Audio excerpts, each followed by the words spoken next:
Students, good morning to all of you. आज आपण एक नवीन टॉपिकची सुरुवात करणार, that is the biotechnology number 2. As per the NCERT textbook, this is the new chapter, that is the biotechnology and its application. Okay, state board मध्ये दोन्ही एकाच चॅप्टर मध्ये दिलेलं आहे.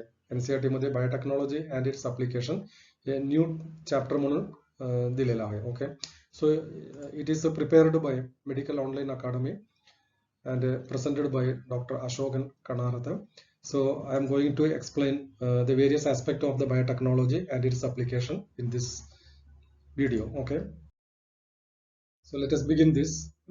Application biotechnology includes, म्हणजे बायोटेक्नॉलॉजी ऍप्लिकेशन कशामध्ये आहे, काय काय फील्ड मध्ये आहे ते आपण थोडक्यात बघायचं. एक थेराप्युटिक्स आहे. थेराप्युटिक्स मीन्स नवीन नवीन मेडिसिन तयार करणे, बायोटेक्नॉलॉजी पद्धतीनं नवीन मेडिसिन तयार करणे म्हणजे थेराप्युटिक्स.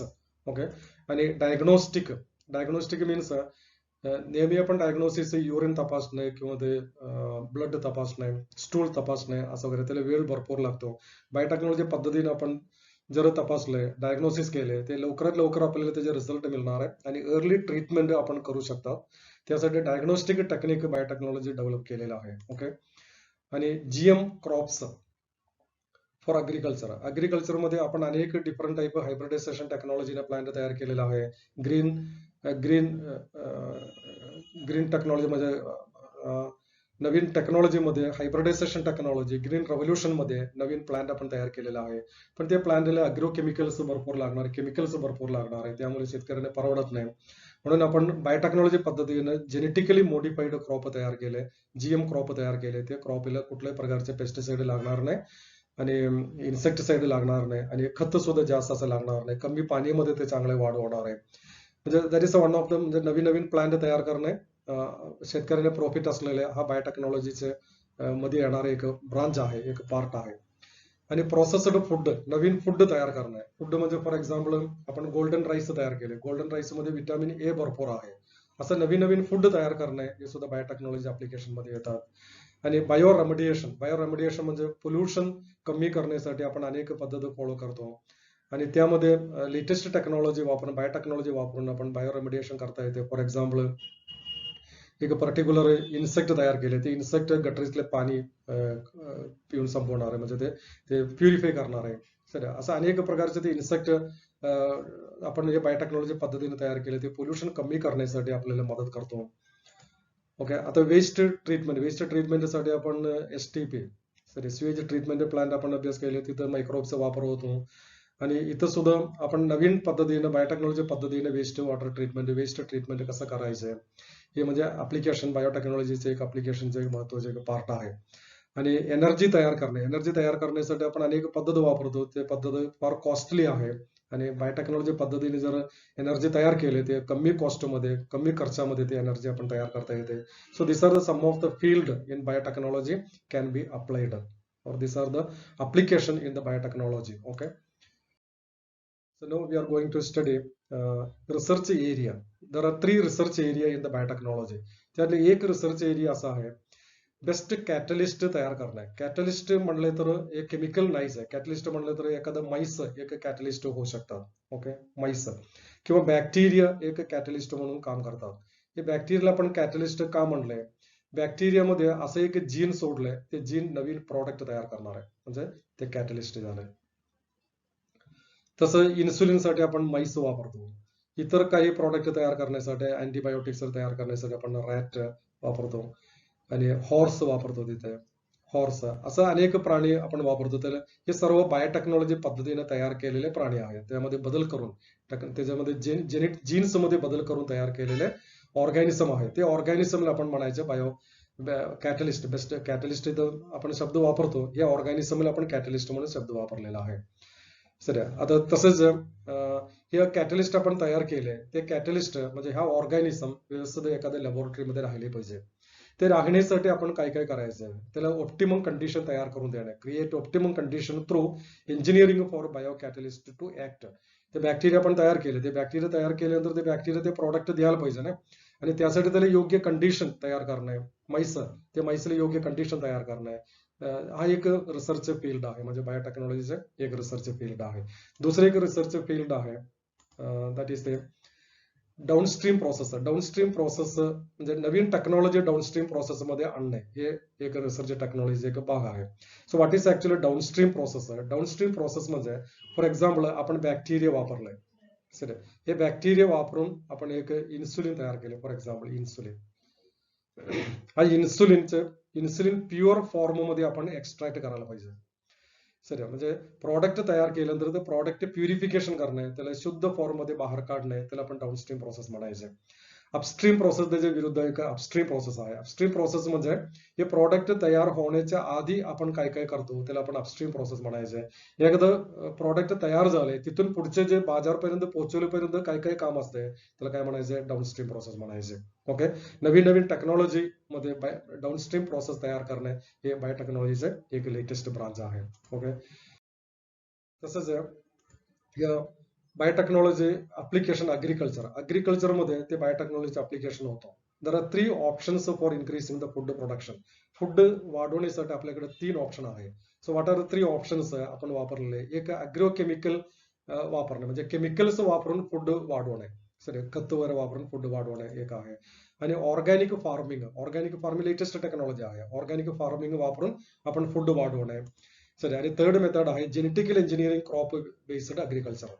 म्हणजे नवीन एक बायोटेक्नॉलॉजी पद्धतीने नवीन एक ऍनिमल तयार करायचं, प्लांट तयार करायचं, ते प्लांट जास्त उत्पन्न देणार आहे. तिथं आपल्याला खत वगैरे काही जास्त वापरायला लागत नाही, कमी पाणीमध्ये इन्सेक्ट रेसिस्टन्स प्लांट असणे, असं म्हणजे 3 पद्धतीने आपण उत्पन्न वाढवणार आहे. त्यामध्ये या मेथड फॉलो केल्यानंतर त्याचे लिमिटेशन्स, त्याचे बॅड इफेक्ट काय आहे ते आपण जर विचार केले. ग्रीन रेव्होल्युशन मध्ये आपण फूड वाढवतो, ओके, फूड तिप्पट करतो, दुप्पट तिप्पट करतो. पण एवढं सुद्धा फूड सध्याच्या पॉप्युलेशनच्या वाढ जर बघितलंय, पॉप्युलेशनच्या वाढ इतकं भयानक प्रमाणामध्ये आहे, सर्वांना फूड देता येत नाही आपल्याला. त्यामुळे ग्रीन रेव्होल्युशन तसं म्हटलं तर आपण फेल केले असं म्हणूया आपण. सर तेवढं फूड वाढवलेच आहे, पण एवढं लोकांचे लोकसंख्या इतकं वाढायला लागले तेवढं फूड देणे शक्य होणार नाही. त्यानंतर आपण काय केलंय? Green revolution mainly due to the improved crop variety, better management practice and use of the agrochemicals. तिथे अॅग्रोकेमिकल्स वापरतो, फर्टिलायझर आणि पेस्टिसाइड वापरतो. हा अॅग्रोकेमिकल्स फार महागडा आहे, sir expensive. Agrochemicals are expensive and further increase productivity करणे म्हणजे ते शेतकऱ्यांना परवडत नाही, म्हणजे ते इतकं महाग असल्यामुळे. त्यासाठी नवीन टेक्नॉलॉजी पाहिजे. That technology is the alternative method of increasing the productivity is the GM crop, genetically modified crop तयार करणे हा एक पर्याय आहे. बघूया आपण जेनेटिकली मॉडिफाईड क्रॉप तयार करण्याचा पद्धत आणि त्याचे ऑब्जेक्टिव्ह. जेनेटिकली मॉडिफाईड प्लांट तयार करण्याच्या पाठिंबाचे उद्देश काय आहे ते उद्देश आधी बघूया आपण.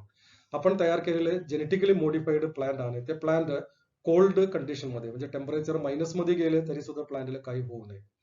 पाणी एकदम कमी असलं, ड्रॉट कंडिशन, पाणी एकदम कमी आहे तरी सुद्धा ते प्लांटला काही होऊ नये, ते उत्पन्न देत राहणार आहे.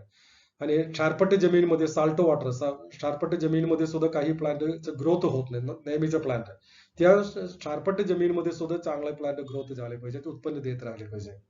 आणि टेम्परेचर तर वाढायला लागले, सर टेम्परेचर हाय टेम्परेचर मध्ये काही प्लांट जिवंत राहत नाही, ते मरणारच, बाद होणारच आहे.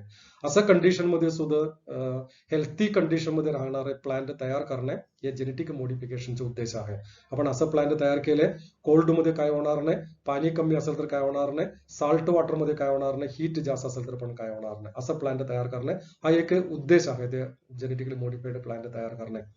दुसरा एक उद्देश असा आहे, पेस्टिसाइड अजिबात वापरले नाही पाहिजे. पेस्टिसाइड वापरले ते प्रदूषण होणार आहे. कमी पेस्टिसाइड मध्ये जिवंत राहणारे प्लांट तयार केले पाहिजे, हा जेनेटिक मॉडिफिकेशनचा दुसरा एक उद्देश आहे. किंवा विथआउट पेस्टिसाइड मध्ये ते प्लांट जिवंत राहिले पाहिजे. ओके, आता थर्ड उद्देश म्हटलं तर post harvesting loss. For example आपण ते टोमॅटोचे कल्टिवेशन केले, टोमॅटो काढल्यानंतर टोमॅटो आठवड्यातून ते बाद होणार आहे. म्हणजे असं टोमॅटो आपण तयार केले, ते टोमॅटोचं नाव आहे फ्लेवर सेवर टोमॅटो म्हणून एक तयार केले, फ्लेवर सेवर टोमॅटो. हे लिहायचे FLAVR, flavour saver SVER, flavour tomato. हे टोमॅटो 8 महिन्यावर जर ठेवले त्याला काय होणार नाही, सर म्हणजे त्याचे शेल्फ लाईफ जास्त आहे. आपण असं टोमॅटो तयार केले, ते टोमॅटो लवकर बाद होणार नाही, म्हणजे त्याला पोस्ट हार्वेस्टिंग लॉस म्हणतो आपण. हार्वेस्ट केल्यानंतर, पीक काढल्यानंतर त्याचे लॉस लवकर होऊ नये असं प्लांट आपण तयार केले, हे जेनेटिक मॉडिफिकेशनचे दुसरे एक उद्देश आहे. ठीक आहे, आता नेक्स्ट जर उद्देश म्हटलं तर increase the efficiency of the mineral usage by the plant.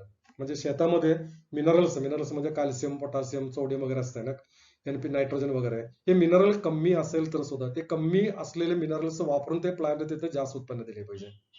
त्याच्यामुळे काय होतं, ते शेती बाद होणार नाही, माती बाद होणार नाही. नसेल तर एक पीक काढतो, ते पीक शेतामध्ये असलेले सर्व ते मिनरल्स अब्सॉर्ब करून घ्यायला लागले, पुढचं पीक काढत असताना आपण तिथं NPK किंवा आपण ते युरिया हे सगळं टाकायला पाहिजे. सर असं प्लांट तयार केले पाहिजे, ते मिनिमम वापरणार आहे, त्यामुळे मातीचे गुण आहे तसं टिकवणार आहे, असं प्लांट तयार केले पाहिजे. हे जेनेटिक मॉडिफिकेशनचा उद्देश आहे. दुसरं एक न्यूट्रिशनल व्हॅल्यू, आपण जे पीक काढतो ते पीक मध्ये प्रोटीन्स जास्त असले पाहिजे, विटॅमिन्स असले पाहिजे, कार्बोहायड्रेट जास्त असले पाहिजे, असं प्लांट तयार करणे हे जेनेटिक मॉडिफिकेशनचा उद्देश आहे. असं एक प्लांट आपण तयार केलं, that is the golden rice. हे गोल्डन राईस मध्ये विटॅमिन ए जास्त आहे आणि आयर्न पण जास्त आहे. असं नवीन नवीन प्लांट तयार करणे, त्यामध्ये विटॅमिन जास्त असले पाहिजे, प्रोटीन्स जास्त असले पाहिजे, आयर्नचे जास्त असले पाहिजे, इतर काय आपले गरज असेल तर ते पण जास्त असले पाहिजे, असं प्लांट तयार करणे हे जेनेटिक मॉडिफिकेशनचे दुसरे एक उद्देश आहे. ओके, आता लास्ट एम असा आहे टेलर मेड प्लांट तयार करणे. What is a tailor made plant? Tailor made plant म्हणजे फॉर एक्झाम्पल एक प्लांट, हे प्लांट नेहमी आपल्याला किती स्टार्च देणार आहे? स्टार्च 1 किलोग्राम स्टार्च देतो, 1 किलोग्राम स्टार्च देणार आहे. आपण असं प्लांट तयार करायचे, ते प्लांट 1 किलोग्रामच्या ठिकाणी 10 किलोग्राम स्टार्च दिले पाहिजे. सर आणि असं जर स्टार्च देत असेल तर ते इंडस्ट्रीमध्ये आपल्याला स्टार्च प्रोडक्शन जास्त देता येते आणि शेतकऱ्याला प्रॉफिट होणार आहे. असं प्लांटला आपण काय म्हणतो? टेलर मेड प्लांट म्हणतात. टेलर मेड प्लांट म्हणजे एक प्लांट, ते प्लांट एक पर्टिक्युलर प्रोडक्ट जास्त देणार आहे, असं प्लांटला आपण काय म्हणायचंय? टेलर मेड प्लांट म्हणायचं. असं राईस प्लांट आपण तयार केले, प्रोटीन्स भरपूर देणार आहे, विटॅमिन ए भरपूर देणार आहे, हे सगळं टेलर मेड प्लांट आहे. असं टेलर मेड प्लांट तयार केले, ते प्लांट आपण इंडस्ट्रीमध्ये आपण हे प्रोडक्ट स्टार्च आणि ते फ्युएल सुद्धा तयार करता येते, फार्मास्युटिकल काही औषधं तयार करता येते, ते त्यासाठी ते शेतकऱ्याला फायदा होतो आणि ते इंडस्ट्रीला सुद्धा ते सोप्या पद्धतीने उत्पन्न काढता येते. Okay, so this are the aims, this are the objective of the genetically modification. Genetic modification करण्याच्या पाठीमागचा उद्देश असा आहे. ओके, आता आपण production of the resistant plant तयार करायचे. ते प्लांट तयार करण्याचं, रेसिस्टंट प्लांट तयार करण्यासाठी एक टॉक्सिनचा वापर होतो. तर toxin is known as BT toxin म्हणतो त्याला, बीटी टॉक्सिन. हे बीटी म्हणजे बॅसिलस तुरंजनसिस म्हणून एक फंगस आहे. ते फंगसला शॉर्ट फॉर्म मध्ये आपण बीटी लिहितो. हे फंगस काय करणार आहे? एक टॉक्सिन तयार करणार आहे. ओके, हा टॉक्सिन ते प्लांट मध्ये असतं आणि ते प्लांटचे लीफ खाणारे इन्सेक्टच्या पोटामध्ये हे बीटी टॉक्सिन जाणार आहे आणि बीटी टॉक्सिन तिथे ऍक्टिव्हेट होतो आणि ते इन्सेक्ट मारणार आहे. बॅक्टेरियाला काय होणार नाही, बॅक्टेरिया टॉक्सिन तयार करतो, बॅक्टेरिया काय होणार नाही, कारण काय, हे बॅक्टेरियामध्ये हा टॉक्सिन इनॅक्टिव्ह कंडिशन मध्ये आहे. बीटी टॉक्सिन आहे ना, बॅक्टेरियामध्ये इनॅक्टिव्ह कंडिशन मध्ये आहे. हे इन्सेक्टच्या पोटामध्ये गेले, पोटामध्ये अल्कलाइन कंडिशन असते आणि तिथे ते ऍक्टिव्हेट होतो आणि ते इन्सेक्टला त्रास करतो. असं तयार केलेलं काही क्रॉपचं नाव आहे बीटी कॉटन कापसाचं, बीटी कॉर्न मक्का, राईस, टोमॅटो, पोटॅटो, सोयाबीन, असं प्लांट आपण तयार केलेलं आहे. त्यामुळे काय होतं, ते प्लांट मध्येच हे टॉक्सिन आहे. सर त्यामुळे त्याला फवारणी करावं लागत नाही, इन्सेक्टिसाइड, कीटकनाशक वगैरे फवारणी करावं लागत नाही. ओके, आता त्यामध्ये हे रेसिस्टंट प्लांट बीटी टॉक्सिन म्हणजे काय आहे, ते कसं आपण त्याचा वापर होतो. बॅसिलस तुरंजनसिस म्हणून एक सॉइल फंगस आहे. हे फंगस हा टॉक्सिन तयार करणार आहे आणि हे टॉक्सिन कुठले कुठले इन्सेक्टला इफेक्ट होतो. एक लेपिडोप्टेरल इन्सेक्ट म्हणून एक ग्रुप आहे, ऑर्डर आहे लेपिडोप्टेरल इन्सेक्टामध्ये. त्यात येणारे दोन एक्झाम्पल आहे, टोबॅको बड वर्म आणि आर्मी वर्म. हे दोन्ही वर्म आहे, इन्सेक्ट आहे. हे इन्सेक्ट टोबॅको प्लांटला त्रास करणार आहे. म्हणजे टॉक्सिन टोबॅको प्लांट मध्ये सोडलंय, टोबॅको प्लांटचे लीफ खात असताना हा इन्सेक्ट आहे ते मरणार आहे. ठीक आहे, तसं कोलिओप्टेरा म्हणून एक ऑर्डर आहे, त्यामध्ये बीटल्स आहे. बीटल्स म्हणजे आपण शेतामध्ये जर गेले तिथं राऊंड मध्ये एक इन्सेक्ट असते, थोडंफार एवढं शेप मध्ये असणार आहे, एवढं आकारमध्ये असणार आहे. त्यामध्ये 2 विंग असते. सर इथे त्याचे हेड असते, हेड मध्ये त्याच्या अँटेना आणि त्याचे लेग वगैरे इथं दिसणार आहे. इथं मार्किंग असते, white marking, red marking, black marking असं असलेलं त्याला आपण बीटल म्हणतो आपण. हे बीटल कोलिओप्टेरा आहे. काही बीटल्स ते शेतीला त्रास करतो. म्हणजे शेतीला त्रास करत असताना आपण जर बीटी टॉक्सिन ते प्लांट मध्ये असेल तर हे बीटलच्या पोटामध्ये जाणार आहे आणि बीटल मारणार आहे. फवारणी करावं लागत नाही, कुठल्याही प्रकारच्या डेंजरस केमिकलच्या फवारणी आपल्याला करावं लागत नाही. तसं दुसरे ग्रुप आहे डायप्टेरियन ग्रुप, त्यामध्ये येणारे फ्लाईस, मॉस्किटो. आता मॉस्किटोचे मेन फूड म्हणजे काय आहे, प्लांट ज्यूस आहे. आणि ते प्लांट मध्ये जर बीटी टॉक्सिन जर सोडलंय, हे मॉस्किटो ते प्लांट ज्यूस पिणार आहे आणि ते मॉस्किटो मारणार आहे. म्हणजे किती छान पद्धतीने आपण मॉस्किटो कंट्रोल करू शकतात. कुठल्याही प्रकारचे पोल्युशन तिथं होणार नाही. So this are the some of the insect that BT toxin effect होणारे इन्सेक्ट आहे. आता आपण बीटी टॉक्सिन कसं काम करतो ते बघायचं. Mechanism of action of the BT toxin. हे बीटी टॉक्सिन आहे बॅक्टेरियामध्ये इनॅक्टिव्ह फॉर्म मध्ये असते, त्यामुळे बॅक्टेरियाला काय होणार नाही. पण हा प्रोटीन जर कन्झ्युम्ड इन्सेक्टच्या पोटामध्ये it converted into active form due to alkaline pH of the gut. Gut म्हणजे त्याचे स्टोमक. हे स्टोमक मध्ये जाणार आहे. स्टोमक मध्ये गेले इन्सेक्टचं, suppose this is the mouth आणि दिस इज द इसोफॅगस आणि क्रॉप. आपल्याला माहिती आहे, ते 11वीला अभ्यास केलेला आहे. क्रॉप नंतर गिझार्ड नंतर इथं स्टोमक येणार आहे. आणि स्टोमक नंतर इथे इलियम आहे, म्हणजे इंटेस्टाईनचे इलियम, कॉलन आणि रक्तम असं त्याच्या अलिमेंटरी कॅनल आहे, इन्सेक्टचे अलिमेंटरी कॅनल. तिथं दिस इज द स्टोमक. ते स्टोमक मध्ये हे पॉइझन जर गेले, ते पॉइझन काय करणार आहे, त्याच्या बिंदीमध्ये छिद्र पाडणार आहे बारीक असं. ऍक्च्युली ते टॉक्सिन आहे बीटी टॉक्सिन, हे पोटामध्ये गेले तिथं अल्कलिन मीडियम असणार आहे. अल्कलिन, हे अल्कलिन मीडियम मध्ये ते क्रिस्टल तयार करतो. अल्कलिन मीडियम तिथं ते टॉक्सिनचे क्रिस्टल तयार होणार आहे. हे क्रिस्टल काय करणार आहे, त्याच्या बिंदीमध्ये छिद्र पाडणार आहे. आणि छिद्र पाडल्यामुळे ते इन्सेक्टला काय होतो, अस्वस्थ होणार, म्हणजे इन्फ्लमेशन होणार, सूज येणार आहे. आपल्याला माहिती आहे, आपल्याला पोटामध्ये काही त्रास असेल तर आपण खाणे कमी करतो, पिणे कमी करतो, आपल्याला ताप येणार आहे. तसं हे प्राण्याच्या स्टोमक मध्ये इन्फ्लमेशन, सूज आलेला आहे, त्यामुळे ते प्राणी खाणार नाही, पिणार नाही आणि ते असं न खाता ते मरणार आहे. सर असं ते इन्सेक्टला पण मारण्यासाठी आपण हे बीटी टॉक्सिनचा वापर करतो. त्यासाठी काय करावं लागणार आहे, बीटी टॉक्सिन आपण ते प्लांटमध्ये इंट्रोड्यूस केले पाहिजे. बायोटेक्नॉलॉजी पद्धतीनं RDNA टेक्नॉलॉजी वापरून त्यामध्ये इंट्रोड्यूस केले पाहिजे. असं तयार केलेले बीटी टॉक्सिनचे काही एक्झाम्पल घेतो.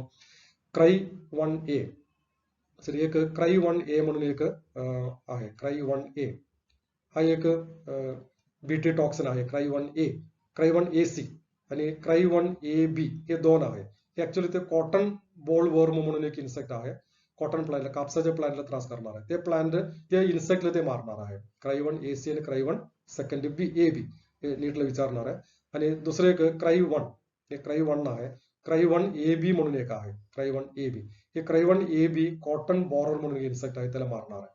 हे एक्झाम्पल आहे, म्हणजे BT टॉक्सिनला 3 example, Cry1AC, Cry2AB, Cry1AB. Okay, आपण तयार केलेलं आहे. सर असं तयार करायला म्हणजे ते प्लांट मध्ये तयार करलं. प्लांट मध्ये तयार करण्यासाठी आपण RDNA टेक्नॉलॉजीचा वापर करावा लागणार आहे. हे मी पुढच्या याच्यामध्ये स्लाइड मध्ये एक्सप्लेन केलेलं आहे. यामध्ये एक हे दिलेलं आहे, इथे एक कॉटनचा, कापसाचा आहे, हे पूर्णपणे ते बाद झालेलं आहे. बोल्डवर्म मुळे ते बाद झालं. बोल्डवर्म, हे बोल्डवर्म आहे. बोल्डवर्म इथं बसल्यानंतर तिथं हे छिद्र तयार करणार आहे आणि ते आतले रस पिणार आहे. रस पिले हे पूर्णपणे ते बोंड पूर्णपणे ते बाद होणार आहे. आणि इथं दुसरं एक दाखवलंय की आपण ऍक्च्युली बीटी टॉक्सिन, त्या प्लांट मध्ये बीटी टॉक्सिन इंजेक्ट केले आणि by RNA technology, RDNA technology. आणि त्यामुळे त्या प्लांटला पूर्णपणे त्याला प्रोटेक्शन मिळालं. ते वर्म आहे, त्यामुळे बोल्ड वर्म, त्यामधून त्याला प्रोटेक्शन मिळालेलं आहे. ओके, हे NCERT मध्ये असलेले. आता paste resistant plant by RNA interference technology वापरून आपण हे पेस्ट रेसिस्टन्स कसं एक प्लांटला द्यायचं हे पद्धत इथं डिटेलमध्ये एक्सप्लेन केलेलं आहे. हा पद्धत इथं मी असं सेंटेन्स लिहिलेला आहे आणि एक स्लाइड मध्ये त्याच्या डायग्राम्स काढून ते डिटेलमध्ये ते एक्सप्लेन केलेलं आहे. ते डायग्राम तुम्हाला ते एक्सप्लेन करून देणार आहे. इथं काय काय सांगितलेलं आहे थोडक्यात मी एक्सप्लेन करणार आहे. For example, RNA interference is a biological process in which RNA molecule inhibit gene expression or translation by neutralizing the target mRNA molecule. Okay, the double stranded RNA acting as a foreign body. Whenever the foreign body enters into the cell, the immune system will activate and try to destruct the foreign body. Okay, here also when double stranded RNA happens to appear in the cell, immune system tries to degrade it by mechanism known as RNA interference or RNA silencing. Whenever double stranded RNA encounter the cell, it must be fragmented into pieces by an enzyme known as a dicer. The source of the double stranded RNA may be due to viral infection or mobile genetic element or transposons or artificial sense and antisense RNA. हे काय आहे थोडक्यात मी इथं explain करतो, नंतर ते diagram explain करून देणार आहे. ओके, आता फॉर एक्झाम्पल हे RNA इंटरफरन्स एक इम्युन रिस्पॉन्स आहे आधी लक्षात ठेवायचं immune response why it is known as immune response immune response means suppose आपल्याला पायाला कुठंतरी ते काटा घुसले रिस्पॉन्स काटा घुसल्यानंतर तिथं काय होणार आहे तिथं सूज येणार आहे की नाही तिथं ते पेन येणार आहे आणि काही दिवसांनी बघितलं पू भरणार आहे आणि आणखीन एक दिवस पुढे गेले ते पू ब्रेक होणार आहे ज्या ठिकाणी पू असलेलं आहे ते ब्रेक होणार आहे आणि ते पू बाहेर पडणार आहे घाण वास असते आणि त्यात बघितलं ते आत गेलेले बारीक असा काटा असतं आणि ते काटे पण त्यामध्ये दिसणार आहे म्हणजे ते काटा घुसले म्हणजे काय ते काटे आपल्या शरीराला नको असलेला आहे ते बाहेर फेकले पाहिजे त्यासाठी इम्युन सिस्टम तयार होतो म्हणून ते पू भरलेलं आहे तसेच आपल्या सेलमध्ये एक double standard RNA for example RNA नेहमी सिंगल स्टँड असते ना सपोज एक डबल स्टँडर्ड RNA आपल्या सेलमध्ये आलेला आहे म्हणजे डबल स्टँडर्ड RNA आपल्या सेलमध्ये नसतं म्हणजे डबल स्टँडर्ड RNA आले म्हटलं तर हे आपले नको असलेलं आहे म्हणजे ते बाहेर फेकले पाहिजे डबल स्टँडर्ड RNA कसं येणार आहे डबल स्टँडर्ड RNA येण्यासाठी 3 पद्धती सांगितलेल्या आहे एक म्हणजे डबल स्टँडर्ड RNA असलेले व्हायरस इन्फेक्शन झाले हे डबल स्टँडर्ड RNA येणार आहे दुसरं म्हणजे मोबाईल जेनेटिक एलिमेंट त्याला ट्रान्सपोसोन्स म्हणतो आपण मोबाईल जेनेटिक एलिमेंट म्हणजे काय आहे for example see here this is the DNA okay हे DNA इथे एक RNA तयार केले बाय ट्रान्सक्रिप्शन इथे एक RNA तयार झाले हे RNA मधून पुन्हा काय तयार होणार आहे प्रोटीन तयार होणार आहे म्हणजे प्रोटीन तयार होण्याच्या अगोदर जर इथं अजून एक RNA तयार झाले त्याचे कॉम्प्लिमेंटरी स्टँड आणि इथं डबल स्टँड RNA तयार होण्याची शक्यता आहे so this is the one method याला म्हणायचं ट्रान्सपोसोन्स म्हणायचे या मेथडला म्हणायचं ट्रान्सपोसोन्स सर दुसरे एक मेथड आपण तयार करायचे डबल स्टँडर्ड RNA आपण आपोआप तयार करायचं तयार करत असताना सेन्स स्टँड आधी तयार करायचे सेन्स स्टँड म्हणजे 5'3' याला सेन्स स्टँड म्हणतो आणि आपण अँटी सेन्स स्टँड सुद्धा तयार करायचे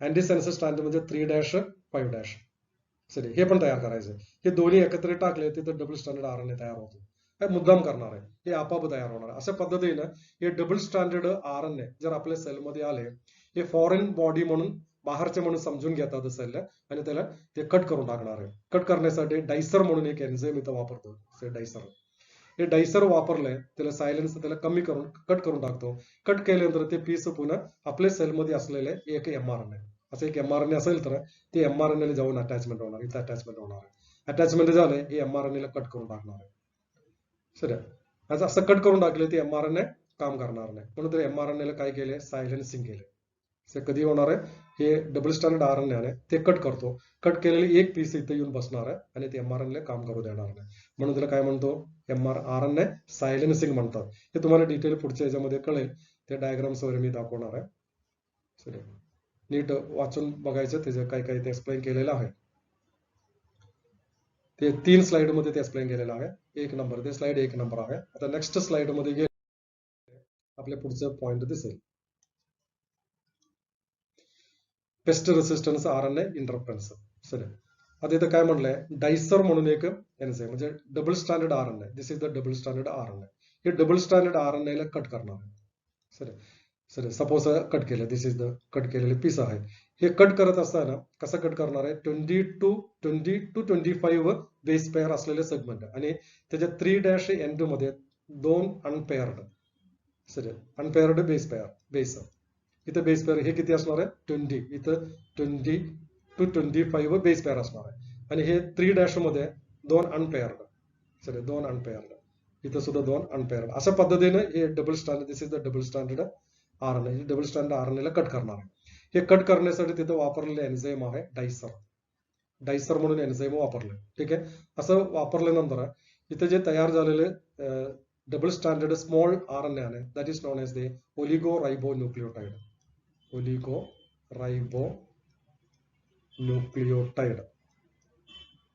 This oligoribonucleotide also known as the small interference RNA siRNA असं कट करून टाकले असं कट करून टाकल्यानंतर तिथं हे स्मॉल ओलिगोराइबोन्यूक्लियोटाइड त्याच्यामध्ये एक प्रोटीन कॉम्प्लेक्स तिथं येऊन बसणार त्याच्यावरती हे बघा प्रोटीन कॉम्प्लेक्स अनेक प्रोटीन एकत्रित आहे म्हणून त्याला कॉम्प्लेक्स म्हटलेलं आहे हे प्रोटीन कॉम्प्लेक्स मध्ये अनेक डिफरंट टाईप एन्झाईम आहे हा एन्झाईम काय करणार आहे हे डबल स्टँडर्ड DNA आहे हे डबल RNA हे डबल स्टँडर्ड RNA ला सिंगल स्टँड मध्ये कन्वर्ट करून देतो सर असं ते ब्रेकिंग करणार आहे हे ब्रेकिंग करत असताना एक स्टँड 5'3' असणार आहे आणि दुसरं 3'5' असणार आहे बरोबर आहे की नाही आणि त्यातले 5-3' त्याला सेन्स स्ट्रँड म्हणायचं, सेन्स. आणि 3-5' त्याला अँटी सेन्स म्हणायचं.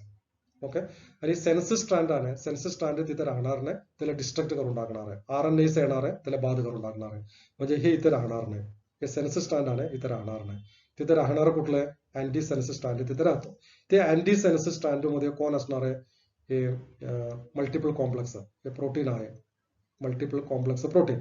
This multiple complex protein is known as the RISC, RISC.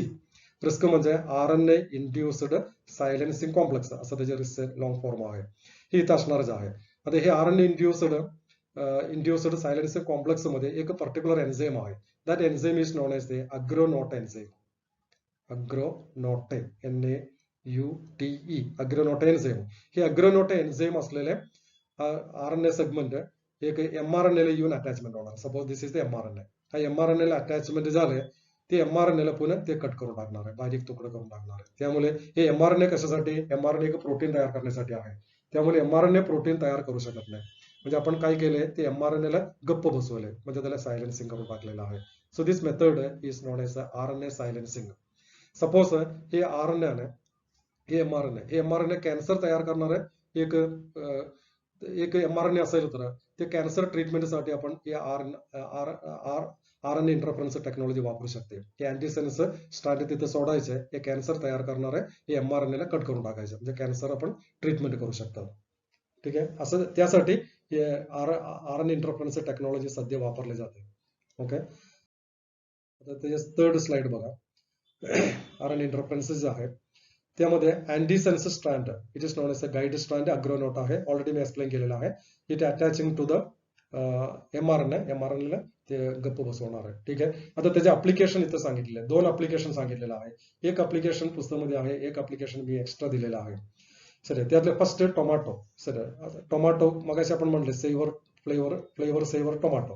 हे टोमॅटो फ्लेवर सेव्हर टोमॅटो लवकर बाद होणार नाही.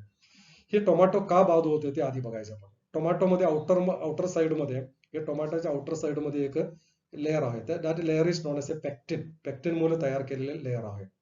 सर त्याच्या आउटर साइड मध्ये पेक्टिन आहे. हे पेक्टिन डायजेस्ट होतो. कशामुळे? पेक्टिनेस एन्झाइम तयार करणार आहे आणि ते पेक्टिनला डायजेस्ट करून टाकणार आहे. पेक्टिन डायजेस्ट झाले ते टोमॅटो मऊ होणार आहे आणि टोमॅटो बाद होणार आहे. हे पेक्टिनेस तयार होण्याच्या अगोदर पॉलीगॅलेक्टोयुरेनेस म्हणून एक एन्झाइम आहे. पॉलीगॅलेक्टोयुरोनेस हा एक एन्झाइम आहे. ओके. पॉलीगॅलेक्टोयुरोनेस म्हणजे काय होणार आहे? आधी पॉलीगॅलेक्टोयुरोनेस तयार होतो, पेक्टिनेस तयार करतो, पेक्टिनला डायजेस्ट करणार आहे आणि टोमॅटो मऊ होतो, टोमॅटो बाद होणार आहे. आपण आता काय करायचं? टोमॅटो एक महिन्यावर ठेवायचं, त्यासाठी पेक्टिन आहे तसं तिथे राहायला पाहिजे. त्यासाठी आपण काय केले? RNA इंटरफरन्सची मदत घेतली. RNA इंटरफरन्स मध्ये आपण एक RNA तयार केले. एक ओलिगो अँटीसेन्स RNA तयार केले. दिस इज द अँटीसेन्स RNA 3-5' अँटीसेन्स RNA तयार केले आणि हे अँटीसेन्स RNA टोमॅटो प्लांट मध्ये सोडले. मग ते RNA असं तयार केले, पॉलीगॅलेक्टोयुरोनेस तयार करणारे mRNA आहे, ते mRNA ते अटॅचमेंट होणार आहे. 5-3' दिस इज द mRNA. हा mRNA काय करणार आहे? पॉलीगॅलेक्टोयुरोनेस तयार करणार आहे. ह्या mRNA ला हे अँटीसेन्स RNA आपण सोडलेला अँटीसेन्स RNA इथे येऊन बसले. मग काय होणार आहे? हा mRNA कट होणार नाही. कट झाल्यामुळे पॉलीगॅलेक्टोयुरोनेस तयार झालं नाही, त्यामुळे पेक्टिनेस तयार झालं नाही. पेक्टिनेस तयार झालं नाही त्यामुळे पेक्टिन तिथं आहे तसं राहिले. त्यामुळे त्याचे लाईफ 1 महिना 2 महिन्यापर्यंत आपण हे टोमॅटो ठेवू शकतात. त्यासाठी एक एक्झाम्पल. आता दुसरं एक एक्झाम्पल, टोबॅको प्लांट मध्ये इन्फेक्शन करणारे एक वर्म आहे, एक नेमॅटोड. त्या नेमॅटोडचं नाव आहे मेलोइडिगिने इनकॉग्निशिया. असं एक वर्म आहे नेमॅटोड. त्या नेमॅटोडचं नाव काय? मेलोइडिगाइने इनकॉग्निशिया. हे काय करणार आहे? हे टोबॅको प्लांटच्या रूट मध्ये इन्फेक्शन करतो आणि टोबॅको प्लांटला बाद करून टाकणार आहे. ठीक आहे. आता त्यासाठी आपण काय करायचं? हे मेलोइडिगाइने इग्नोशिया तयार करणार ते mRNA आहे, ते mRNA ला आपण बाद करून टाकायचं. त्यासाठी आपण एक RNA एक DNA त्या प्लांट मध्ये सोडायला पाहिजे. DNA आत सोडण्यासाठी आपण काय वापरतो? अग्रोबॅक्टेरियम ट्युमिफिकेशन्स. अग्रोबॅक्टेरियम ट्युमिफिकेशन्स बॅक्टेरिया पाठीमागच्या लेक्चर मध्ये आपण एक्सप्लेन केलेलं आहे. अग्रोबॅक्टेरियम ट्युमिफिकेशन्स हे ट्युमिफिकेशन्स टीआय प्लास्मिड तयार करतो. पाठीमागच्या लेक्चरमध्ये एक्सप्लेन केलेलं आहे. हे suppose this is the TI plasmid. हे टीआय प्लास्मिड मध्ये आपण एक डीएनए जोडायचं, एक जीन जोडायचं. हे जीन ऍक्च्युली काय आहे? हे जीन अग्रोबॅक्टेरियम ट्युमिफिकेशनचे एक टीए प्लास्मिड मध्ये जोडलेले एक डीएनए. ते डीएनए काय करणार आहे? हे मेलोडिन इनकॉग्निशिया त्याला मारणार आहे. म्हणजे इथं काय करायला पाहिजे? हे डीएनए तर जोडलंय. हे डीएनए ऍक्च्युली ते RNA interference small interference RNA तयार करणार आहे. डीएनए सोडलेला आहे. हे स्मॉल इंटरफरन्स आरएनए तयार करणार आहे आणि ते आरएनए पुन्हा हे मेलोडिन इग्नोशिया इनकॉग्निशिया त्याचं एमआरएनए मध्ये अटॅचमेंट होणार आहे आणि ते एमआरएनए ला बाद करून टाकणार आहे. त्यामुळे ते प्रोटीन तयार करता येत नाही. प्रोटीन तयार करता येत नसल्यामुळे ते प्लांटला ते इन्फेक्शन करू शकत नाही, असं त्याला वाचवतो. Okay, so that is the दोन ऍप्लिकेशन. म्हणजे आरएनए इंटरफरन्सचं दोन ऍप्लिकेशन. एक ऍप्लिकेशन तुम्हाला एक्स्ट्रा मी सांगितलेलं आहे. ओके, आता हे आरएनए इंटरफरन्स आहे. आरएनए इंटरफरन्स एक स्लाइड एक डायग्राम दाखवतो.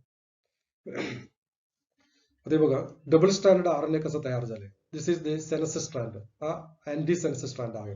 हे दोन्ही एकत्रित असेल तर दोन्ही एकत्र जोडणारे हायड्रोजन बॉन्ड वापरून तिथं डबल स्ट्रँडेड आरएनए तयार झाले. डबल स्ट्रँडेड आरएनए तयार झाले. डायसर म्हणून एक एन्झाईम आहे, ते येणार आहे, त्याला कट करून टाकणार आहे. असं कट करून टाकले तिथं काय तयार झाले? स्मॉल इंटरफरन्स आरएनए तयार झाले. इथं जे तयार झालेले त्याला आपण एसए आरएनए म्हणायचे. स्मॉल इंटरफरन्स आरएनए और स्मॉल ओलिगो रायबोन्यूक्लियोटाइड म्हणायचे. हे तयार झाले. हे तयार झाल्यानंतर त्याच्या 5'3' एनपी मध्ये मल्टी कॉम्प्लेक्स प्रोटीन येऊन बसणार आहे. त्याला आपण रिस्क म्हणलेले.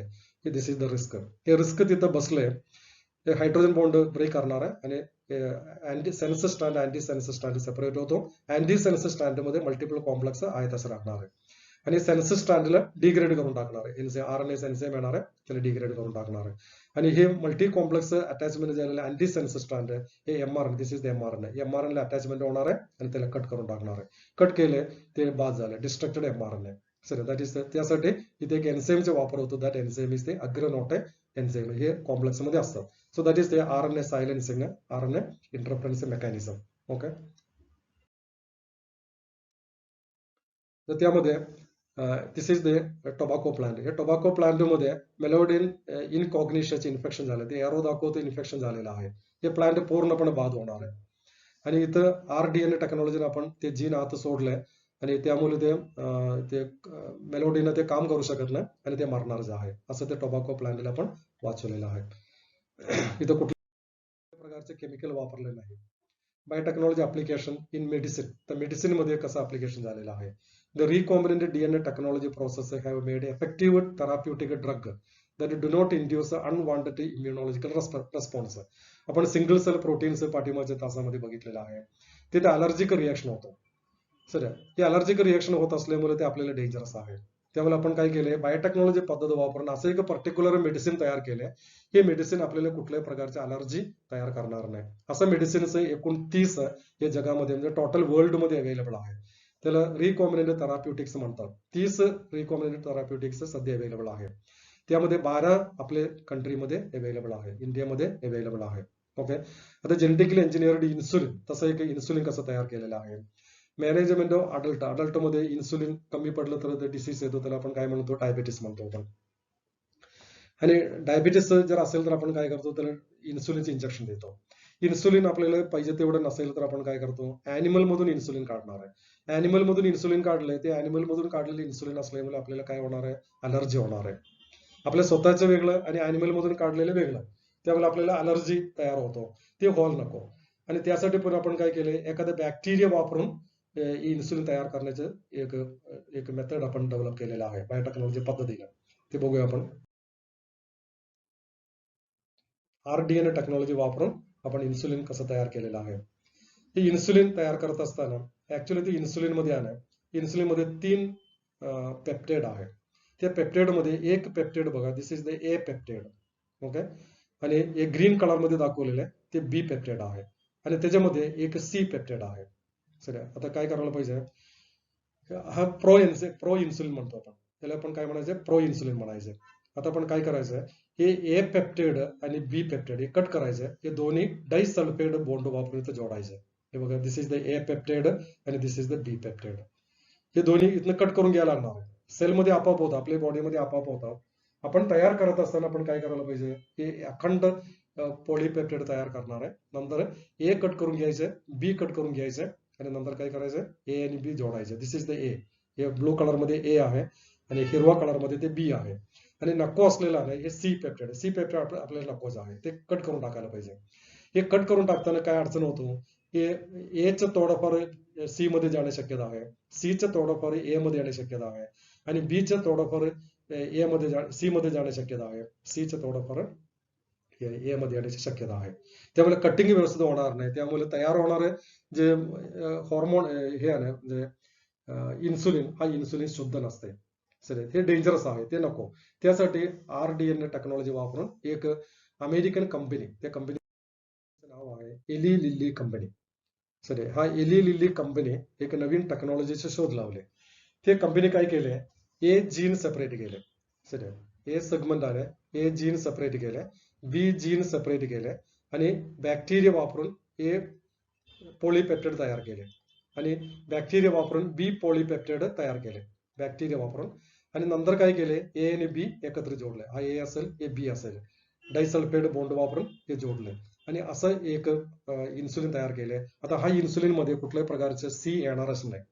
सर आणि हे कोणी केलेलं आहे, हे अमेरिकेमध्ये एक कंपनी आहे, त्या कंपनीचे नाव आहे एली लिल्ली कंपनी. हे 1983 मध्ये हा कंपनी ए आणि बी जीन बाजूला DNA बाजूला काढले आणि बॅक्टेरिया वापरून त्याचे पॉलीपेप्टाइड तयार केले आणि नंतर हे पॉलीपेप्टाइड बाजूला काढून डायसल्फाइड बॉन्ड वापरून ते जोडले. असं सध्या अवेलेबल असलेले जे इन्सुलिन बाजारामध्ये आहे अशा पद्धतीने तयार केलेले. नंतर अनेक कंपनी ह्या टेक्नॉलॉजी वापरून इन्सुलिन तयार करून ते बाजारामध्ये दिलेलं आहे. Okay, that is a pure form of the insulin. Insulin तयार करण्याची पद्धत. आता जीन थेरपी म्हणून एक पॉइंट आहे. Gene therapy, what is actually gene therapy? Gene therapy म्हणजे आपल्याला अनुवंशिक रोग असते. हे कशामुळे असते, जीन डिफेक्टिव्ह जीन असल्यामुळे ते रोग येतात. आता आपण काय करायचं, ते डिफेक्टिव्ह जीनला आपण दुरुस्त करायचं आणि ते रोग बरा करायचे. त्याला आपण काय म्हणतो, जीन थेरपी म्हणतात. Gene therapy is a corrective therapy of the hereditary disease. Here genes are inserted in to the person cell and tissue to treat disease. आपण काय करणार आहे, एखादं जीन बाद असेल तर आपण नॉर्मल जीन आहे ते नॉर्मल जीन ते व्यक्तीच्या टिश्यू मध्ये किंवा त्याच्या बॉडीमध्ये इंजेक्ट करणार आहे. सर असं करेक्ट जीन इंजेक्ट केले, फॉर एक्झाम्पल इन्सुलिन तयार करणारे जीन बाद झाले, आपण काय करायचं, इन्सुलिन तयार करणारे नॉर्मल जीन ते व्यक्तीमध्ये इंजेक्ट करायचे. म्हणजे ते व्यक्ती काय करणार आहे, इन्सुलिन तयार करण्याची सुरुवात करणार आहे. ठीक आहे, त्यासाठी ते फर्स्ट जीन थेरपी आपण एक 4 वर्षाच्या मुलीमध्ये प्रयोग केलेला आहे.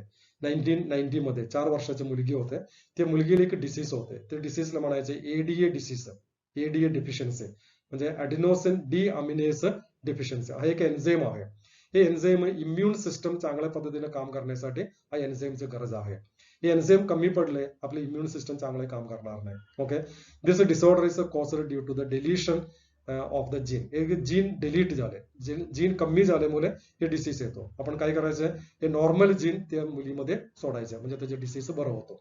Sir that is first gene therapy case.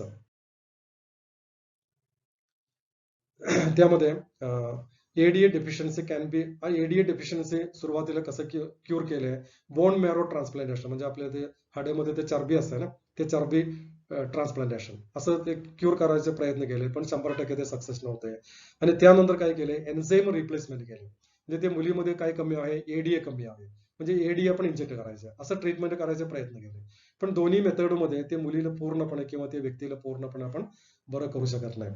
Partially 50%, 70% नंतर ते मरायचे, असं प्रॉब्लेम येतो. आणि त्यासाठी first step towards the gene therapy, lymphocyte, आपण लिम्फोसाइट बाजूला काढले. लिम्फोसाइट माहिती आपल्याला RBC WBC, त्यातले लिम्फोसाइट बाजूला काढले आणि ते लिम्फोसाइटचं न्यूक्लियस, त्याला न्यूक्लियस असतं ना, ते न्यूक्लियस मध्ये आपण एक RDNA सोडले. Sir suppose this is the RDNA, हे RDNA याला सोडले आणि दिस RDNA producing what is ADA, हे ADA तयार करणार आहे. सर असं ते त्या मुलीमध्ये किंवा ते पेशंटमध्ये सोडलंय आणि त्यामुळे काय झालंय, ते बरं होतो. पण आपल्याला माहिती आहे लिम्फोसाइट आहे, लिम्फोसाइटला 3 ते 4 दिवस त्याचे लाईफ आहे. 3 ते 4 दिवसानंतर पुन्हा ते आपण लिम्फोसाइट पुन्हा सोडायला पाहिजे.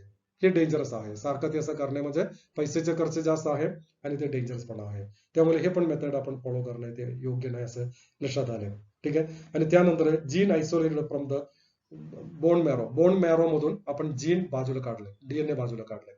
बोन मॅरो मध्ये स्टेम सेल असते आणि एडीए तयार करणारे हे जीन कुठले, एडीए तयार करणारे जीन आपण बाजूला काढले आणि जीन काय केले, एक प्लास्मिड मध्ये सोडले. आरडीएनए टेक्नॉलॉजी वापरून ते प्लास्मिड मध्ये सोडले आणि हे प्लास्मिड मध्ये एडीए तयार करणारे डीएनए आहे, हे एडीए तयार करतात. नंतर आपण काय केले, हा डीएनए म्हणजे प्लास्मिड आपण त्याला 3 पर्याय आहे. एक त्या व्यक्तीचं सोमॅटिक सेल मध्ये सोडता येते, नसेल तर ते पॅनक्रियाटिक सेल मध्ये सोडायचे. पण पॅनक्रियाटिक सेल मध्ये सोडलंय किंवा त्या याच्यामध्ये सोमॅटिक सेल मध्ये सोडलंय, फक्त त्या व्यक्तीपुरती ते ठीक आहे. त्या व्यक्तीला होणार ते मुलामध्ये पुढे ते एडीए होणारच आहे ना. पण आपण काय करायचं, सपोज हे एडीए पेशंट आहे, त्याला आपण ट्रीटमेंट करायचीच आहे आणि त्याला एक मुलं होणार असेल तर ते मुलं होण्याच्या आधी ते पोटामध्ये त्याचे एम्ब्रिओ असते, अर्ली एम्ब्रिओ म्हणजे ब्लास्टुलर स्टेज वगैरे पूर्ण झाले, त्या ब्लास्टुलर स्टेज मध्ये असलेल्या सेलमध्ये हे हा डीएनए म्हणजे आरडीएनए सोडायचे.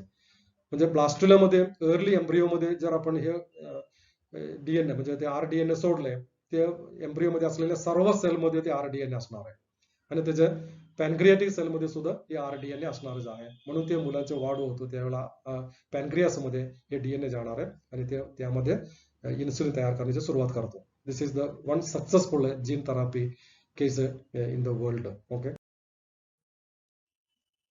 त्यामध्ये मोलिक्युलर डायग्नोसिस म्हणजे आरडीएनए टेक्नॉलॉजी मोलिक्युलर डायग्नोसिसला वापरतो. आता मोलिक्युलर डायग्नोसिसला मी तर काय ते वाचून बघायचं, काय मी इथे एक्सप्लेन करून देतो. मोलिक्युलर डायग्नोसिसला आपण सध्या काय वापरतो किंवा पाठीमाग आपण काय वापरतो, एक ब्लड वापरतात. म्हणजे डिसीज आहे का, डॉक्टर लिहून देणार आहे ब्लड टेस्ट करा. सर नसेल तर आपण डॉक्टर काय म्हणणार आहे, युरिन टेस्ट करा किंवा स्टूल टेस्ट करा. हे टेस्ट करून आपण पॅथॉलॉजीकडे जाणार, आपण पॅथॉलॉजी वाले ते टेस्ट करून देणार आहे आणि ते म्हणणार आहे ते नेगेटिव्ह म्हणणार आहे, नसेल तर पॉझिटिव्ह म्हणणार आहे. नेगेटिव्ह नसेल तर पॉझिटिव्ह. हे कधी नेगेटिव्ह म्हणणार आहे, हे ब्लड मध्ये ते रोगाणू फार कमी असेल तर ते टेस्ट नेगेटिव्ह येतो. ब्लड मध्ये त्याचे प्रमाण ते बॅक्टेरिया जास्त असेल तर ते पॉझिटिव्ह येणार आहे, कमी असेल तर ते नेगेटिव्ह येणार आहे. पण कमी असेल तर नेगेटिव्ह येणार म्हटलं तर त्याच्या ब्लड मध्ये ते बॅक्टेरिया आहे तिथे, ते बॅक्टेरिया आज नाही तर उद्या ते वाढणारच आहे ना.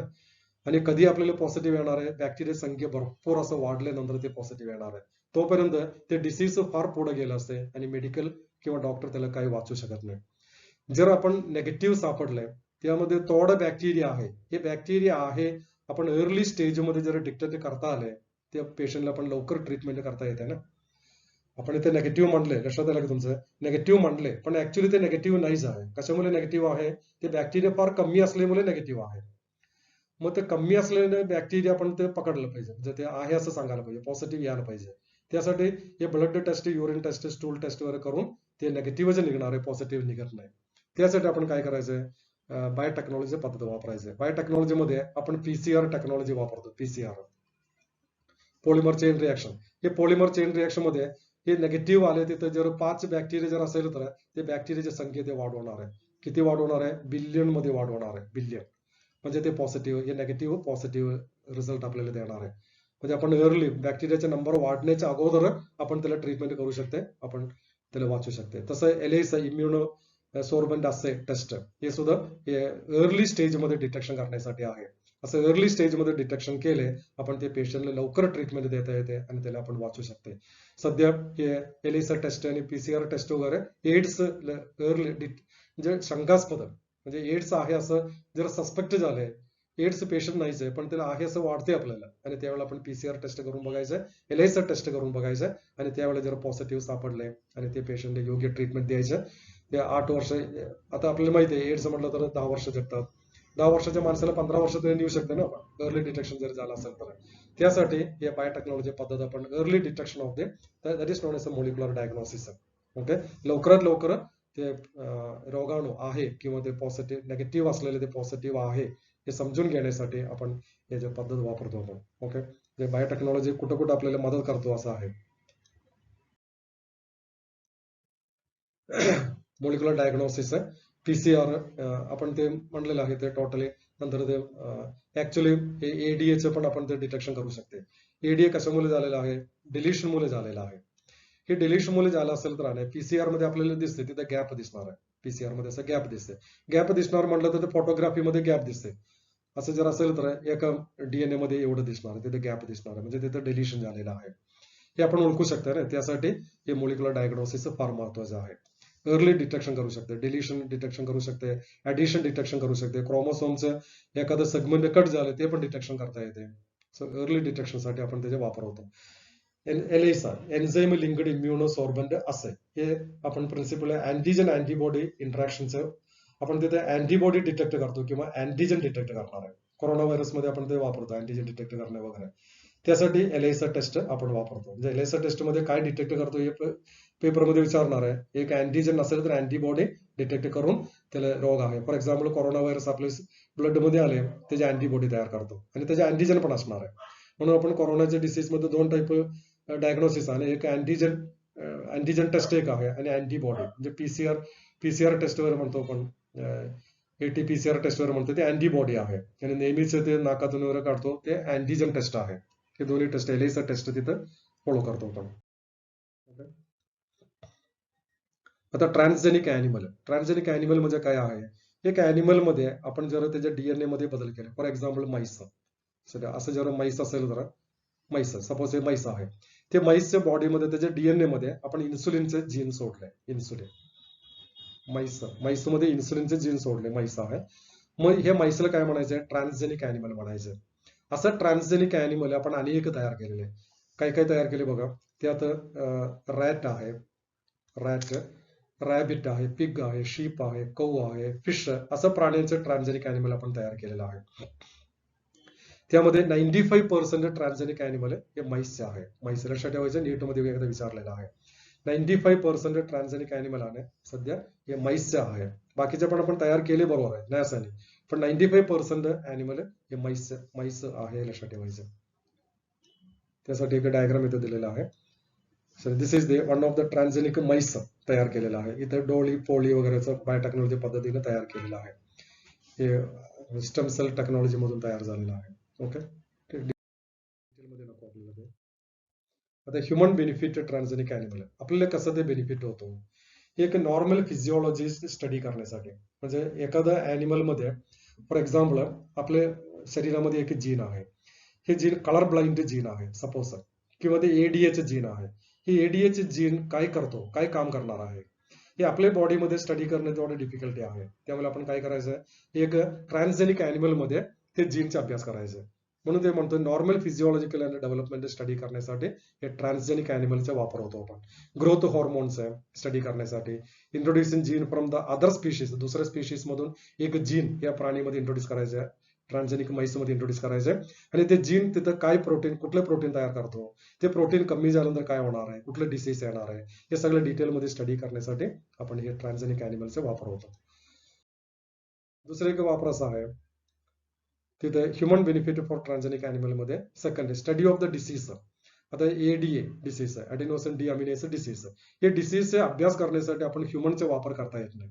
मग आपण काय करायचंय, ते एडीए एक म्हैसमध्ये तयार करायचं. कुठले म्हैस पाहिजे? ट्रान्सजेनिक म्हैस पाहिजे. सर जंगलामध्ये असलेले म्हैस वापरून चालत नाही, त्यामध्ये लवकर इफेक्ट होणार नाही. म्हणून आपण ट्रान्सजेनिक अॅनिमल तयार करायचे, म्हैस तयार करायचे. ते म्हैसमध्ये आपण एडीए जीन्स काढून टाकायचे आणि एडीएचं इफेक्ट काय आहे ते अॅनिमल मध्ये आपण तयार स्टडी करू शकते. ओके, आता नेक्स्ट थर्ड बायोलॉजिकल प्रॉडक्ट. आपण अनेक बायोलॉजिकल प्रॉडक्ट तयार करण्यासाठी म्हैस वापरतो. म्हैस असेल किंवा रॅट असेल, रॅबिट असेल, असं तयार केलेलं एक मेडिसिनचं नाव आहे अल्फा-1 अँटीट्रिप्सिन. हे अल्फा-1 अँटीट्रिप्सिन आहे, it is helping to treat emphysema. Emphysema म्हणजे ते दमासारखं एक रोग आहे. सिगरेट जास्त ओढल्यामुळे, टोबॅकोचा वापर जास्त असेल तर होणारी डिसीज आहे एम्फसिमा. त्याचे ट्रीटमेंट करण्यासाठी अल्फा-1 अँटीट्रिप्सिनचा वापर होतो.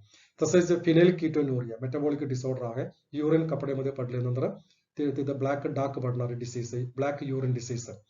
ते ट्रीटमेंट करण्यासाठी आपण औषध तयार केलेले आहे. सिस्टिक फायब्रोसिस, गर्भाशयाच्या आत असलेले फायब्रोसिस, ते ट्रीटमेंट करण्यासाठी आपण औषध तयार केलेलं आहे. सध्या असं आपण वर्ल्ड मध्ये, इंडियामध्ये सुद्धा एक कौ तयार केलेले. ते कौचं नाव आहे रोसी. सॉरी, एक गाय, त्या गायीचं नाव आहे Rosie. Rosie is the first transgenic cow 1997 मध्ये तयार केले. हे कौ आहे 2.4 ग्राम पर लिटर दूध, एका दूध, त्यामध्ये त्याच्या दूधमध्ये प्रोटीन्स जास्त आहे आणि ते प्रोटीन ऍक्च्युली कुठले प्रोटीन आहे, ह्युमन प्रोटीन आहे. ह्युमन अल्फा लॅक्टोअल्ब्युमिन तयार करणारे प्रोटीन्स ते रोसीमध्ये सोडले आणि ते रोसी तयार करणारे दूध आहे ते आईचं दूध, आपल्या आईच्या दुधासारखं दूध आहे आणि त्यामध्ये प्रोटीनचे प्रमाण जास्त आहे. जे मुलाला प्रोटीनचं कमी पण असेल तर या रोसी गाईचं दूध द्यायचं, ते आपल्या दुधासारखेच आहे. ओके, 2.4 ग्राम पर लिटर प्रोटीन्स त्याच्या दुधामध्ये आहे. हे नीट मध्ये विचार. Human benefit. आता नेक्स्ट 4th आणि 5th एकत्र मी सांगतो. Vaccine safety. आता आपण कोरोना वॅक्सिन तयार केले. ते वॅक्सिन आपल्यामध्ये ते प्रयोग करता येत नाही ना, सध्या पण केलेला आहे. आपल्यामध्ये स्टडी करण्याच्या अगोदर ट्रान्सजेनिक प्राणीमध्ये आपण स्टडी करायचं, त्याचे इफेक्ट लगेच दिसून येणार आहे. आता म्हैसमध्ये ते इंजेक्ट करून बघायचं म्हैसला काय होतं. सक्सेस झाले पुन्हा ते चिंपांझी गरिलामध्ये प्रयोग करायचे, सक्सेस झाले पुन्हा ह्युमन मध्ये. आता ह्युमन मध्ये आपण प्रयोग करून बघितलाय, सक्सेस झालेला आहे म्हणून ते हेल्थ पीपल्सला आता द्यायला लागले. त्यानंतर आपले सर्वसाधारण लोकांना ते देणार आहे आणि म्हणजे त्याच्या सेफ्टी, वॅक्सिनची सेफ्टी, वॅक्सिन दिल्यानंतर काहीतरी प्रॉब्लेम येणार आहे का हे तपासून बघण्यासाठी आपण ट्रान्सजेनिक अॅनिमलचा वापर होतो. केमिकल, तसं कुठलं तरी एखादं केमिकल असेल, ते केमिकल्स इंजेक्ट केल्यानंतर आपले काय, फॉर एक्झाम्पल पेन्सिलिन इंजेक्ट केल्यानंतर काही लोकांना अलर्जिक रिॲक्शन येतो. मग पेन्सिलिनच्या सुरुवातीला असं ट्रान्सजेनिक प्राणीमध्ये ते इंजेक्ट करून बघितलेले, म्हैस, हॉर्स किंवा रॅबिट असं इंजेक्ट करून बघितलेलं आहे आणि सक्सेस झाल्यामुळे पुणे ते चिंपांझी गरिलामध्ये आणि नंतर ह्युमन मध्ये दिलेलं आहे. केमिकलच्या सेफ्टी सुद्धा आपण त्याचा वापर करतो. आता एथिकल इश्यू म्हणून 2 पॉईंट दिलेला आहे. म्हणजे आपण जे प्रॉडक्ट तयार करतो, बायोटेक्नॉलॉजी पद्धतीने जे प्रॉडक्ट तयार करतो RDNA टेक्नॉलॉजीला, हे RDNA टेक्नॉलॉजीच्या प्रॉडक्टला अनेक प्रकारचे कॉम्प्लिकेशन आहे असं दिसून आलेलं आहे. मग ते कुठल्याही प्रकारचं कॉम्प्लिकेशन बाजारमध्ये देण्याच्या अगोदर आहे त्या RDNA प्रॉडक्टला कुठल्याही प्रकारचं कॉम्प्लिकेशन नाही. फॉर एक्झाम्पल रोसी कौ, त्याचं दूध, ते दूध बाजारमध्ये ठेवण्याच्या आधी आपण त्याची तपासणी करायला पाहिजे. ते तपासणी करण्यासाठी आपल्या इंडियामध्ये एक सोसायटी आहे, गव्हर्नमेंट केंद्र शासनाचे. ते सोसायटीचे नाव आहे GEAC, genetic engineering approval committee. हे अप्रुव्हल कमिटीकडे आपण सादर करायचे. अप्रुव्हल कमिटी सगळं बाजू तपासून बघणार आहे आणि ते योग्य आहे जर सापडले मग ते बाजारमध्ये ठेवण्यासाठी सर्टिफिकेट देणार आहे. हे सर्टिफिकेट हातात आले आपण ते प्रॉडक्ट बाजारमध्ये विक्री करू शकते. ओके, तर इट्स इथिकल इश्यू. आणि बायो पॅटंट, आणि जर योग्य असेल तर आता रोसीचे कौ ते दूध योग्य आहे किंवा एखादी इन्सुलिन तयार केली, ती इन्सुलिन योग्य आहे, ही योग्य आहे म्हटलं तर कोणी तयार केले, for example Eli Lilly company ते इन्सुलिन तयार केलेलं आहे. मग ते कंपनी तयार केलेले ते सिक्रेट आहे, ते सिक्रेट दुसरं कोणी वापरू नये त्यासाठी त्यांनी पॅटंट घेतो, गव्हर्नमेंटकडून पॅटंट घेतो. जे पॅटंट म्हणजे काय आहे, पॅटंट म्हणजे एक रिटर्न परमिशन आहे. It's a return permission granted by the government for a particular product or a particular process or a particular machines. एखादं प्रोसेस किंवा एखादं प्रॉडक्ट एखाद्या मशीनला रिटर्न परमिशन देणं, शासन देणं, गव्हर्नमेंट देणार आहे एक परमिशन, ते परमिशन म्हणायचं पॅटंट. आणि हे पॅटंट एखादं बायो प्रोडक्टला देणार असेल, for example insulin bio product आहे, रोसी कौचं दूध हे बायो प्रोडक्ट आहे, बायो प्रोडक्टला देणार असेल तर त्याला पण बायो पॅटंट म्हणायचं. सगळे स्पेसिफिक प्रोडक्टला देणं बायो पॅटंट आहे. ते बायो पॅटंट कुणाला आधी दिलेलं आहे, त्याचे एक नाव स्युडोमोनास म्हणून एक बॅक्टेरिया आहे. हे bacteria, this is the first bacteria, first bio patent दिलेले एक प्रोडक्ट आहे Pseudomonas. That is Pseudomonas bacteria it using for clearing the oil spills. म्हणजे जहाज मध्ये ते म्हणजे शिप मध्ये ऑइल, शिप ब्रेक झालाय, ऍक्सिडेंट झालाय, म्हणजे समुद्रामध्ये ऑइल पूर्णपणे असं पडणार आहे आणि ते समुद्रामध्ये पडलेलं ऑइल काढणे म्हणजे एवढं सोपं नाही. त्यासाठी आपण एक बॅक्टेरिया तयार केले, ते बॅक्टेरियाचे फवारणी करायचे ते ऑइल वरती आणि ते बॅक्टेरिया काय करणार आहे, ऑइल खाऊन संपवते. तसं ते ऑइल तिथनं काढता येते किंवा कुठं तर असं जर असेल तर ऑइल काढण्यासाठी स्युडोमोनासचा वापर करायचा. तसेच plant under the title control of the plant gene expression was issued jointly by Delta and Finland company USA department of agriculture. ते एक आपले GEAC म्हटलं ना, तसं एक सोसायटी आहे पॅटंट देणार आहे. Patent is based on the gene that produce protein toxic to plant thus do not allow seed germinate. असं पॅटंट देण्याबद्दल ते सांगितलेलं आहे एनसीआरटी मध्ये.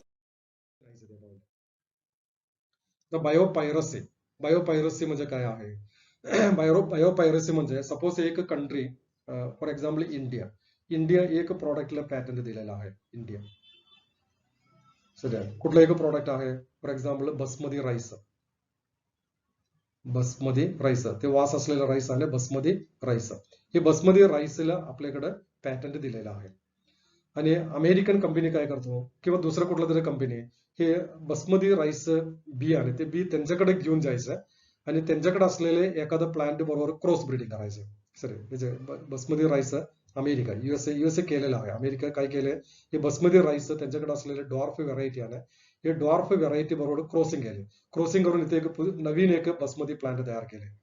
हे बासमती प्लांट नवीन तयार केलं बासमती प्लांटला त्यांनी टॅक्स मध्ये असं नाव दिले. टॅक्स मध्ये म्हणजे टेक्सास मध्ये ते झालेलं आहे. टेक्सास एक डिस्ट्रिक्ट आहे ना तिथे प्रोव्हिन्स आहे तिथे ते केले ते टॅक्स मध्ये दिले आणि अमेरिकेमधून त्यांचं पॅटंट घेतलंय. हे आपल्या इंडियाला कळालंय सगळे आणि इंडिया कोर्टामध्ये बांधलंय. कोर्टामध्ये बांधून सक्सेस झालेला आहे. आता हे टॅक्स मध्ये आता सध्या अमेरिकेमध्ये नाहीच आहे. म्हणजे बायोपायरसी म्हणजे काय आपण काय अभ्यास करायला बायोपायरसी म्हणजे काय आहे. बायोपायरसी म्हणजे एक कंट्री पॅटंट दिलेले प्रोडक्ट दुसऱ्या कंट्री त्या ओरिजिनल कंट्रीच्या परवानगीशिवाय घेऊन जाणे आणि तिथं त्यांचे प्रोडक्ट तयार करून तिथं पॅटंट घेणे. कळलं का. बसमध्ये तसं झालं आपल्याकडे पॅटंट दिलेले ते अमेरिकेत घेऊन गेले आणि त्यांच्याकडचे प्लांट बरोबर क्रॉस ब्रीडिंग केले आणि बसमध्ये तयार केले. हे बसमध्ये आपले बसमध्ये सारखंच आहे काही फरक नाही ते आता. पण ते नवीन एक प्लांट म्हणून तिथं एक पॅटंट दिले आपल्याला कन्सल्ट म्हणजे इंडिया गव्हर्नमेंटला कन्सल्ट न करता त्याला बायोपायरसी म्हणायचं. हे बायोपायरसी कशामुळे होतो. बायोपायरसीचे कारण म्हणजे आता आपले इंडियासारखं कंट्री ते पुअर कंट्री आहे. पुअर कंट्री म्हणजे डेव्हलपिंग कंट्री आहे. पाकिस्तान इंडिया वगैरे नाही ते डेव्हलपिंग कंट्रीमध्ये येतात. डेव्हलपिंग कंट्रीकडे काही जास्त असते ट्रेडिशनल नॉलेज जास्त आहे. ट्रेडिशनल नॉलेज म्हणजे काय आदिवासीकडे जे नॉलेज आहे त्याला आपण ट्रेडिशनल नॉलेज म्हणतो. आपण ट्रेडिशनल नॉलेज आपल्याकडे जास्त आहे आणि आपल्याकडे काय कमी आहे पैसा कमी आहे. नॉलेज जास्त ट्रेडिशनल नॉलेज जास्त आणि पैसा कमी. आणि अमेरिका सारख्या कंपनीमध्ये अमेरिका सारख्या ठिकाणी काय असतं डेव्हलप्ड कंट्री आहे तिथं ट्रेडिशनल नॉलेज कमी आहे आणि पैसा जास्त आहे. त्यामुळे ते काय करणार आहे इंडिया सारख्या कंट्रीमध्ये येणार आहे पैसा देणार आहे पैसा देऊन हे असं प्रॉडक्ट त्यांच्याकडे घेऊन जाणार आहे आणि नवीन प्रॉडक्ट तयार करतो.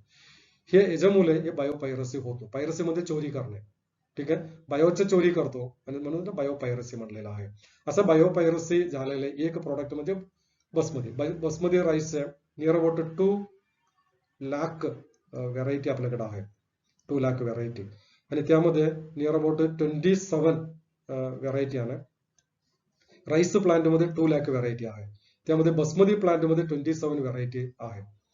ठीक आहे राईस मध्ये 2 लाख आणि बासमती राईस 27 व्हरायटी आहे. त्यातली एक व्हरायटी त्यांनी घेऊन गेले आणि तिथं बासमती तयार केले आणि आपल्या स्वतःच्या म्हणून डिक्लेअर केले. त्याला बायोपायरसी म्हणतो आपण. म्हणजे बायोपायरसीचे मेन कारण म्हणजे डेव्हलपिंग कंट्री आणि डेव्हलपिंग कंट्रीकडे ट्रेडिशनल नॉलेज जास्त आणि पैसा कमी आणि डेव्हलप्ड कंट्रीमध्ये ट्रेडिशनल नॉलेज कमी आणि पैसा जास्त. ओके असं बायोपायरसी झालेली एक बासमती राईस. दुसरं टर्मरिक म्हणजे हळद. टर्मरिक किंवा हळदी एक बायोपायरसी झालेला आहे. आणि दुसरं एक आणखीन एक निंबाचे झाड त्यामध्ये असलेले प्रॉडक्ट हे तिन्ही अमेरिकन कंपनी घेऊन गेले तिथं प्रॉडक्ट तयार केले. आपण हे तिन्ही कंपनी बरोबर आपण कोर्टामध्ये इंटरनॅशनल कोर्टामध्ये मांडले आणि आपण सक्सेस झालेलं आहे. टर्मरिक पण सक्सेस झालंय बासमती पण सक्सेस झालेलं आहे आणि बासमती पण सक्सेस झालेला आहे. Okay so that is the बायोपायरसीचे एखादा पॉइंट आहे. आता त्यामध्ये ठीक आहे हे बायोपायरसी मेन कारण म्हणजे डेव्हलपिंग आणि ट्रेडिशनल नॉलेज जास्त डेव्हलपिंग कंट्रीकडे आणि पैसा कमी आणि डेव्हलप्ड कंट्री युएसए सारखा चायना सारखा पैसा जास्त पण नॉलेज कमी. कुठलं नॉलेज टेक्निकल नॉलेज नाही ट्रेडिशनल नॉलेज कमी. निसर्गाचं नॉलेज ट्रेडिशनल नॉलेज म्हणजे ते कमी आहे. Okay thank you very much. That is this is the Eli Lilly company. हा एली लिली कंपनी बँगलोर मध्ये त्याचे ब्रांच आहे. हे एली लिली कंपनी बँगलोरचे एक ब्रांच डायग्राम फोटो इथे दिलेला आहे. Okay thanks for watching video.